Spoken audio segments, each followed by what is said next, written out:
Hey guys, so in this Matlab tutorial, we're going to be talking about different kinds of data types. So things that are not what we've seen so far, i.e. Numbers, scalars, vectors, and matrices. So one thing that we've been implicitly looking at are strings. So whenever I display something like this and I put it into single quotes, the thing that is inside it is a string. Later on, when we look at opening files, we'll specify the file names as strings. So a string is basically any sequence of characters. So we've seen the workspace, but there's also a function called whos that lets us look at all the variables in the workspace and see some stuff about it. So you'll notice a column called class. So far everything I've created is a double, so we have no actual strings yet.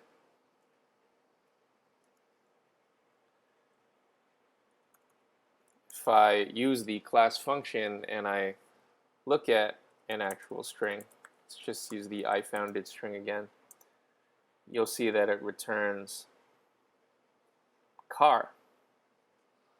So if I set a variable called myString equals IFoundIt and I type whos, you're going to see now that there's a variable with the name myString, size 1/11, so strings are considered row vectors, and it's of type car. So the next topic we're going to talk about is structs. We've seen so far in Matlab numbers, matrices, vectors, arrays, strings, but that doesn't leave a lot of flexibility compared to other programming languages. So if you're familiar with Python, maybe you've seen the dictionary data type, or if you've used Java, it would be the hash map. Or if you've coded in JavaScript, you may have used JSON. If you've ever used any of those before, you know that those data types are very flexible because a JSON can store other JSONs, it can store arrays, whereas in MATLAB we've so far been constricted to only numbers. So in MATLAB, when you want to declare a struct, it's very easy. So we call our struct myStruct dot name equals myNewStruct. Okay, so this creates a struct with one field, which is referred to as name, and the value is myNewStruct. If I do class on myStruct, it tells me that it's a struct. So the cool thing is you can add new values to the struct dynamically. So I can say myStruct.age equals 25. So now myStruct contains two fields, name and age, and notice that they are different types. So if I do class myStruct name, it's a car, but if I do class myStruct age, it's a double. So there are also some useful functions that act on structs. myStruct name. So isField will tell you if a field exists within a struct. So I just checked if the field name was part of myStruct, and it returned 1 because it is. Let's try gender. So that returns false because gender is not a field in my struct. There's a method called rm field. So if I want to remove a field from a struct,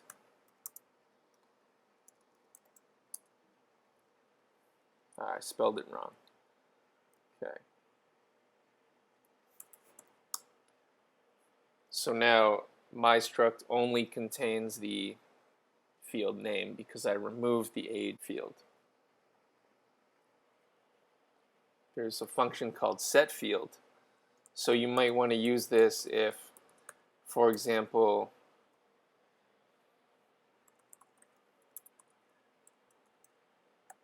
the name or the value is set dynamically while the program is running. So you can't do mystruct dot something. You have to set the field some other way.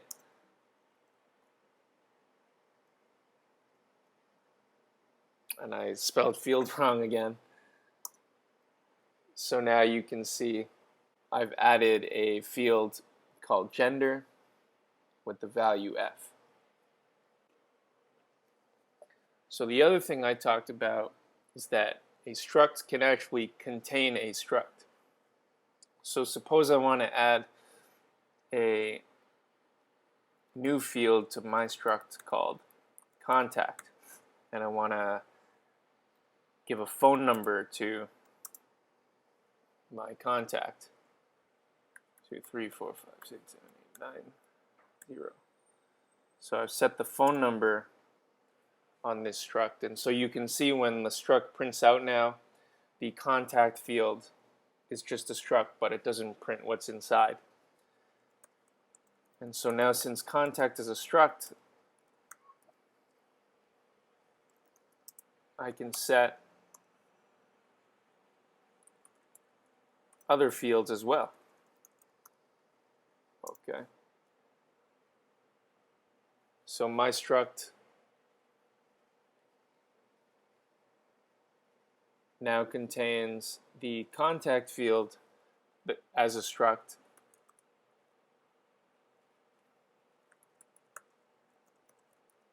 and contact is also a struct.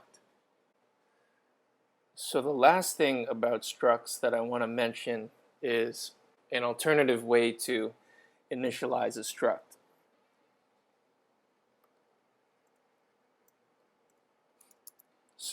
So far we've been manually entering each struct value one at a time, but you could also do something like this. Name Bob, email bob@gmail.com. Right, and so what that does is it takes in an arbitrarily long list of parameters where the first parameter is a field, the second parameter is a value, the third parameter is a field, the fourth parameter is a value, and so on. So the last data type that I want to talk about today is the cell. So the cell is very similar to a struct in that it contains arbitrary fields. The difference is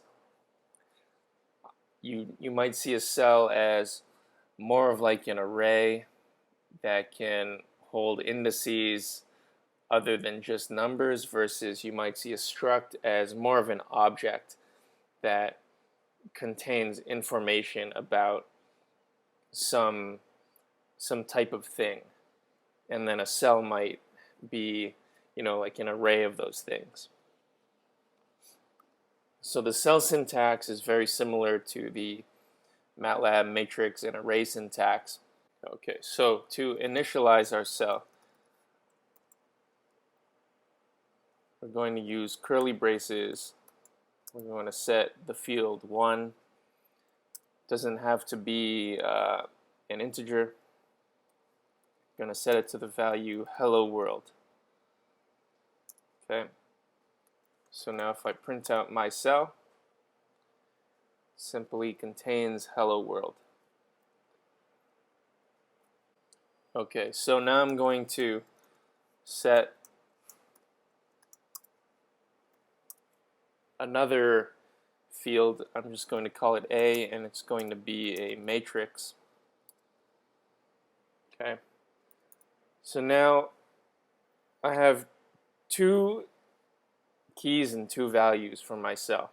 I have the key 1 and the key A, and then the values hello world, and then this 2x2 matrix. So what I can usually do with Matlab variables is just type it into the command window and see what it prints out. You can see that it has printed out a lot of stuff. So you generally won't want to do that, but notice how now I can access the key 1 and it returns hello world, and I can access the key A and it returns the 2x2 matrix that I previously stored. So this is good for when you want to store things by name, for example, instead of trying to put it into an array. And you can also store heterogeneous information, so different types.